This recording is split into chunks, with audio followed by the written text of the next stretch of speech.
everyone. I'm Irma Baker. Welcome to our show. It's so great to be back in the studio and be back with you this way. I've enjoyed the Zoom programs that we've done, but boy, it's so nice to be back in the studio with Joanna and John and of course our guests. It's just wonderful to be in this kind of environment again. So welcome, and we have a guest today who is a local photographer and writer right here in Medina County and with connections right here to Wadsworth. And I want to welcome her today. Her name is Jerry Purty, and you are known as an author as G.R. Purty, is that right? Yes, I am. Yes, I am. Well, it's so great to have you with us, Jerry, and I found out about you through the Medina Weekly. Yes. Yes. Kevin, I believe his name is, he contacted me for an article. And it was a wonderful article. In fact, you have a copy of it right Yes. there, don't you? Yes. He, There. That's the oh, copy he has right a copy there. also, yes. The Medina Weekly News has this beautiful picture that you took as a, you're just a hobbyist photographer, aren't you? Yes, I am a hobbyist. And this is a picture that you took on one of your trips to Scotland. The very first trip I went to Scotland in 2010. First trip to Scotland, Yes. Wonderful. Yes. And that picture is also on a calendar. Yes. And let there we go, right there. Yep, There's this the is mine. calendar. Yeah, if you hold that up right there, just like that. I think that is fascinating. I've never known anyone who had a photograph they've taken be on the cover of both a newspaper and a calendar. How did that ever happen? Well, Clans and Castles contacted everybody who had taken tours with them over the years, and they asked everybody to submit free photographs, so they would choose, and that way there would be 12 people who would have theirs. Well, I was lucky enough to have 2 photographs. Yes, the one that's on the cover, which Yes. we have back here in the background as well. It's a beautiful, beautiful shot with castle in the background. Ellendonen Castle in the back. Yes. And there's another picture then. Is that the other picture? No, the other picture is I believe it's October. Yes, October. This is, oops, there we go. That is it's called the Funeral Bridge. Ah. And actually, back centuries ago, they actually used it to take caskets to the other side of the river, or burn, as they call. And that's how they took them to the other side. Ah. Can't imagine how many people fell in. Yes. And that doesn't look like a bridge that'd No. be easy to get over. It didn't look like it. So it was because you were involved in a tour group that you were able to submit your photographs for this calendar? Yes, it started out as I went over to Scotland the first time for an Outlander tour. I don't know, I'm sure other people have watched this series, but Diana Gabaldon wrote books, I think about 8 of them now, and they toured over, and these tours actually follow the places that they went to. So for Outlander fans, and I know there are many, many, There many are. Outlander fans. There are. There are actually these tour groups that go to the locations in Yes. Scotland Yes. where the setting for the, I'm trying to think now, is that a TV show or a movie or It's on it's books? It's everything, isn't it? It is. It is everything. It's on Stars, and on now it's on Netflix also. But Diana has books. How made. did you ever find it to begin with? I mean, were you just like surfing channels and came across it, or Well, you no, heard my about it? sister is a writer also, and she one time told me about these books. So and she says, it's about Scotland, you're gonna love it.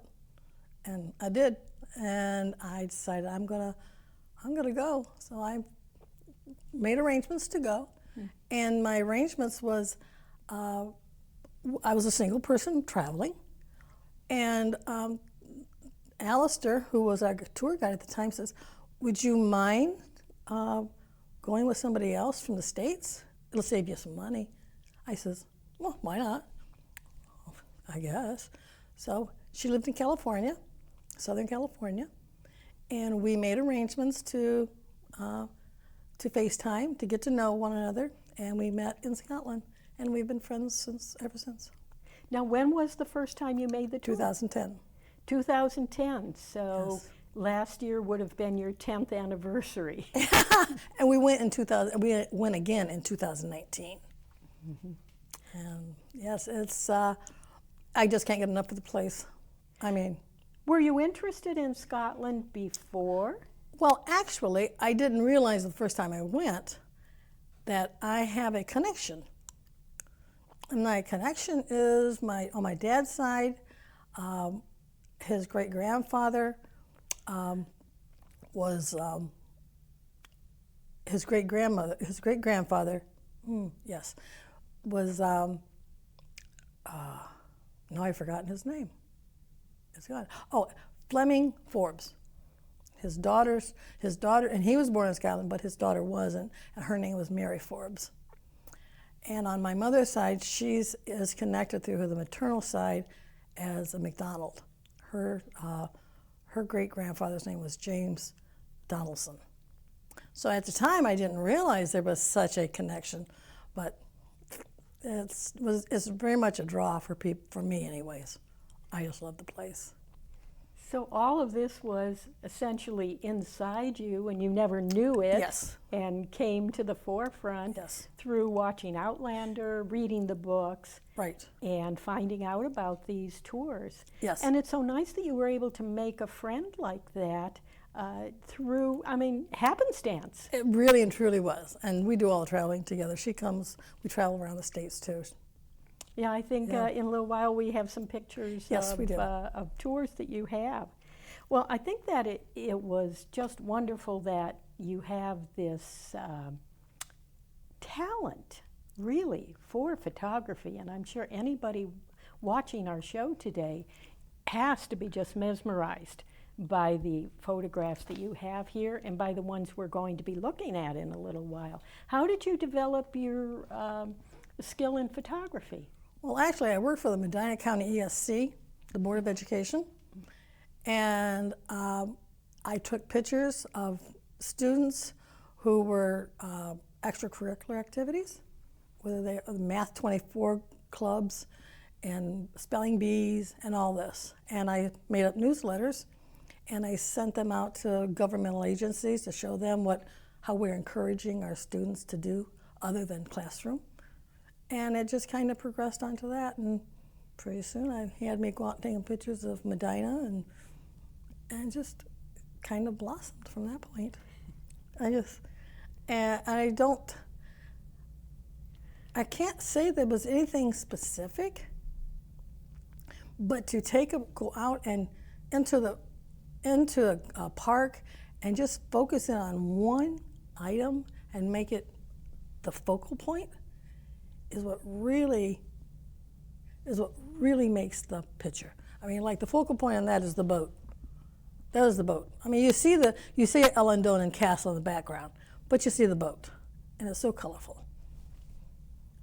And you can say that about the castle back there too. Yep, they are the Dunrobin Castle is very photogenic, and that in Ellendonan has been plastered over many magazines. But I think, and that's Stirling Castle. Well, they are beautiful, Thank you. beautiful photographs. And it sounds like you're self-taught.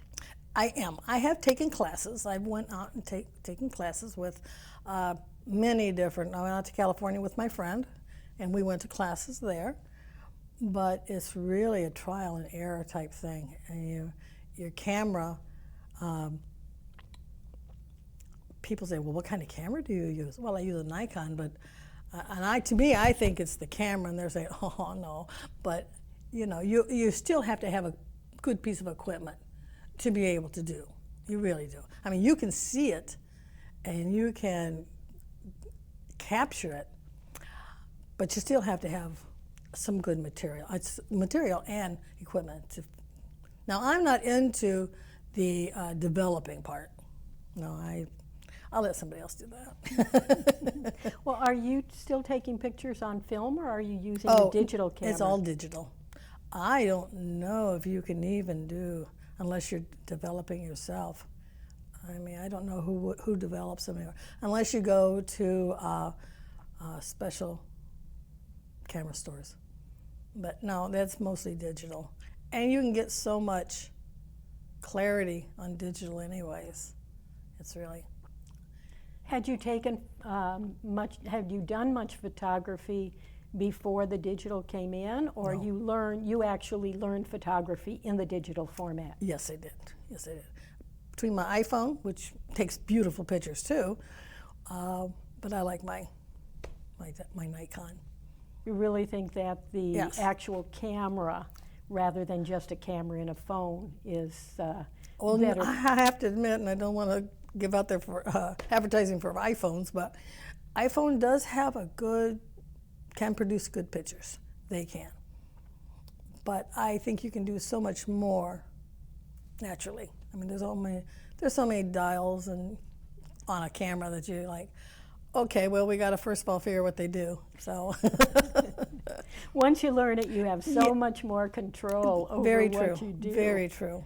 Well, you've made multiple trips to Scotland, and I want to see some of your pictures now. Oh, well, I'd love So to. why don't we take a look at what's Okay. on the monitor and see what we have. Oh, now that does not look like Scotland to me. Where are we there?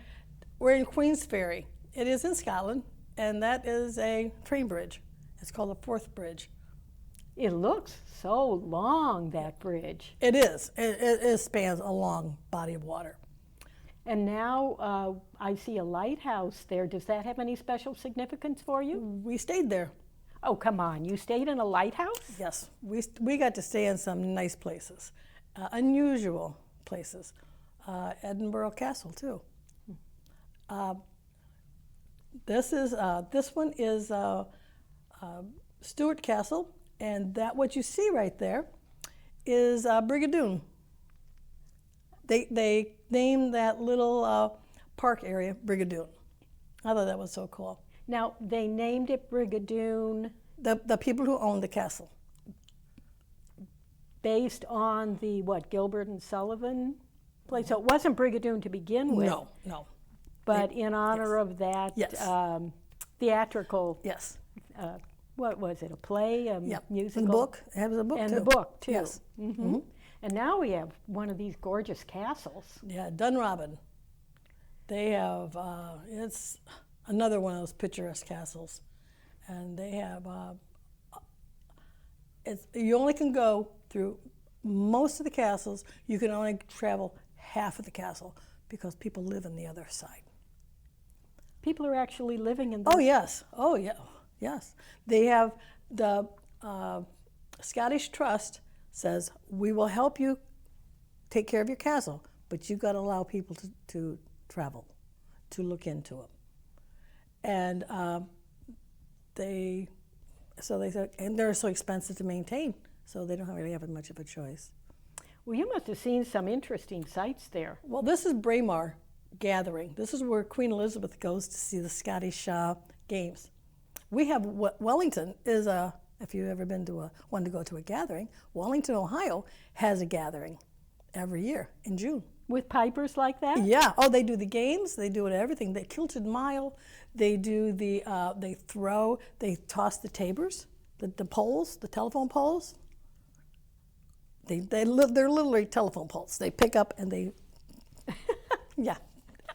Oh, well, we'll have to keep that in mind for next year. Now, this is quite different from the castles that we've seen. Yes.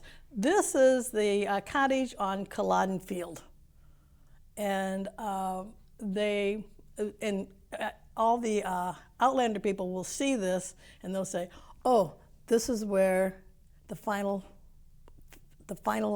scene goes for the Battle of Culloden and They are, Cumberland is killing people, the Scottish people at this place.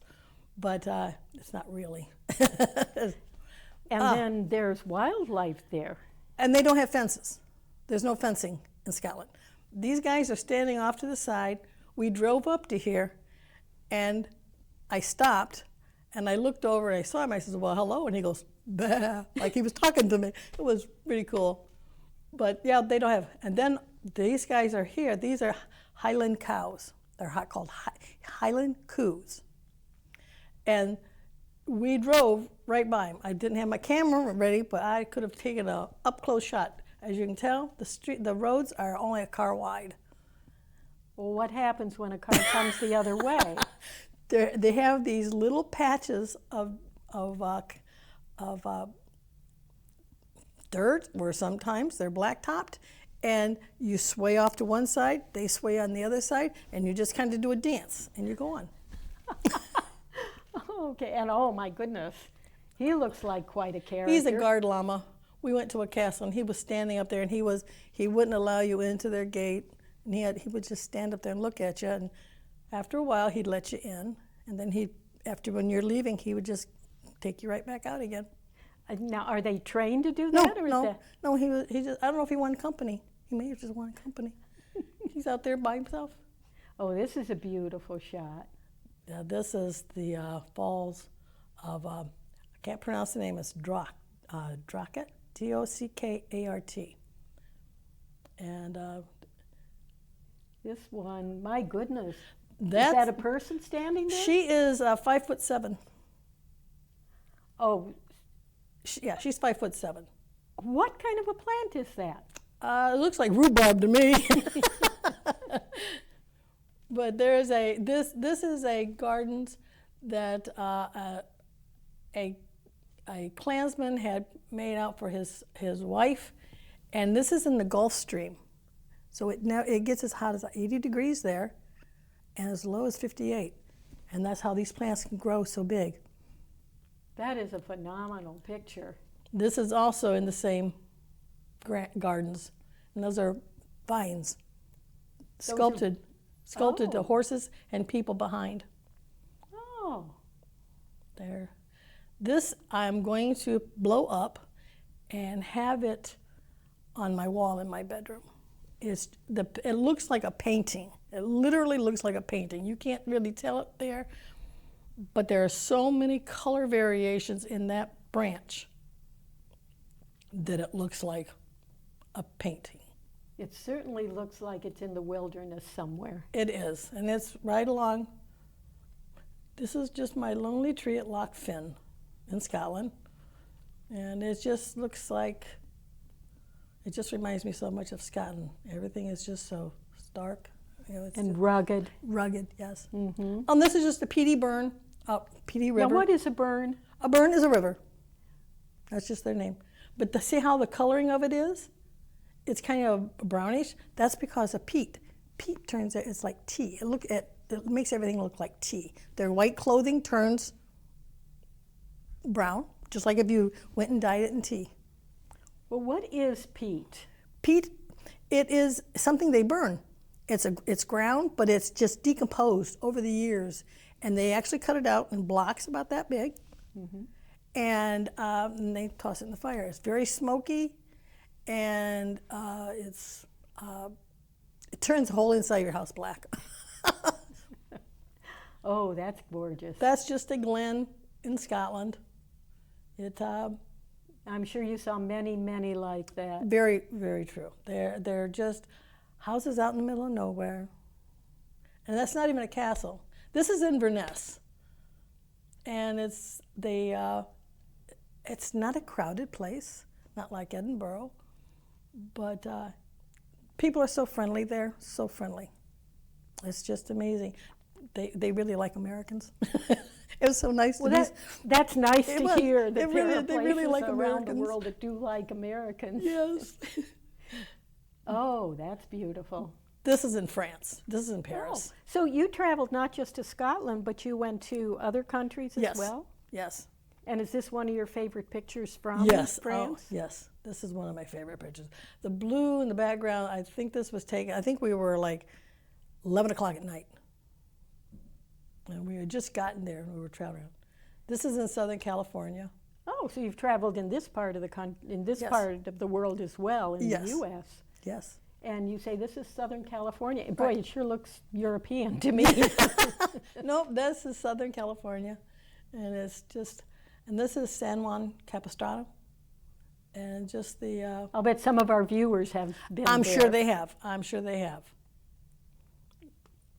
And this is just the sunrise in Myrtle Beach. Oh. And that's where I go a lot of times, is Myrtle Beach. That is my, So you've really crossed the country with your camera. yes. And that's right Oh, back that's here. Medina. That's our Medina. gazebo. Right there, right here in our own county. Yep. Okay, well, those are absolutely gorgeous, Thank you. gorgeous Thank you. pictures. Now, we're still in the vestiges of a pandemic that has kept us pretty much homebound Yes. for the last year and a half. You didn't get to Scotland last year. What did you do? Well, I've been writing and trying to get my next book taken care of. Tell us about your first book. Okay, the first book is A Wee Dram of Murder, and it's Meredith. Meredith takes her grandmother home. Her grandmother dies, and she takes her grandmother home, and then she gets involved in a family sticky business, and she has to figure out why she has gotten involved in it to start with. She has no idea. She don't know anything that goes on.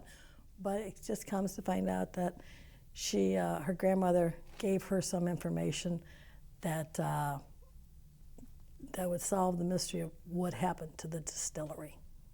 Oh, now how did you come up with that theme or that plot? The characters kind of drive themselves. You kind of say, well, I want to write about Scotland, and distilleries are part of Scotland. And I had Meredith start out in Denver, Colorado, but she had a Scottish grandmother, like I said, and so how does she go? How am I going to get her to? And why is she going to go to Scotland? So the only logical thing is she has to take Granny home, and then find out why. What is the mystery of her going? So you're writing mystery fiction. yes, and it's kind of difficult. I didn't realize it was going to be so difficult to be able to put it all in the red herrings and to keep it moving and not have a lot of gory. I'm not into that. My stories don't do that. So people don't have to worry if they want to get your book. What is it called now? A Wee Dram of Murder? A Wee Dram of Murder. Sounds very Scottish right there. Well, I've been reading it on my tablet, and I'm just enthralled in it. I'm on chapter 4. Oh. And, you mentioned the distillery theme, and I think that scene up early in the book when she reaches Scotland and she has her first taste of Macallan Scotch, and it just about blows her away. It does. It's very. I bought some, and I can't drink Scotch either. It definitely has a burning sensation, but it's an acquired taste, and they love it. A lot of people like it, but my tongue and tonsils just can't take it either. Well, it was a great scene. It's a great scene in the book. Well, thank you. I'm certainly enjoying it. Now, if other people want to read your book, how can they get it? It's available on Kindle, right? Right. It's like if you go to Amazon.com, and it's on Kindle Unlimited, but you can buy the book to put on your Kindle, or you can buy a paperback. Yeah, I bought the Kindle version. Now, I don't have a Kindle. Nope. And I don't know if viewers are aware of this, but you don't have to have a Kindle. No, you do not. There's a free app That's that right. you can download on any computer or phone or tablet, whatever you have, and take advantage of the books that are available that way. Yes, and that's why I chose to go through Amazon for my books, because it is a moving society, and not everybody remembers to take the books. And this is much easier to have if you have it on your Kindle. You got your Kindle with you all the time when you're traveling, let's face it. And it's just easier to do. And you chose to go the self-publishing route rather than looking for a traditional publisher. Yes, I think I was in a hurry. Of course, I also didn't think that maybe I could even get an agent. Being in first book, you don't have the confidence that would to get an agent. It's a process. It's a long process. And it's almost like you have to know somebody, because those poor agents, they are reading, I mean, they're reading one page, and if they haven't grabbed you by the one page, you're done for. And you can't blame them. Everybody's writing, but it was easier for me because I didn't have the confidence, I think. And maybe after I get a couple books under my belt, and I feel that I do have something worthwhile for somebody to read, then maybe I can go for an agent and to get published traditionally.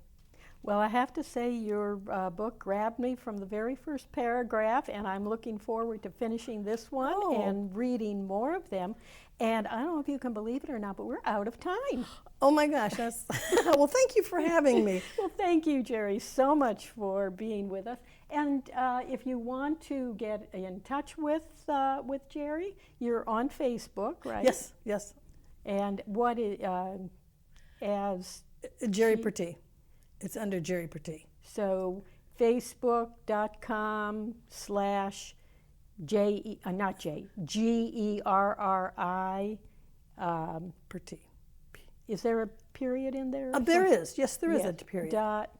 Pertee, P-U-R-T-E-E. Yes, that's my maiden name. Okay.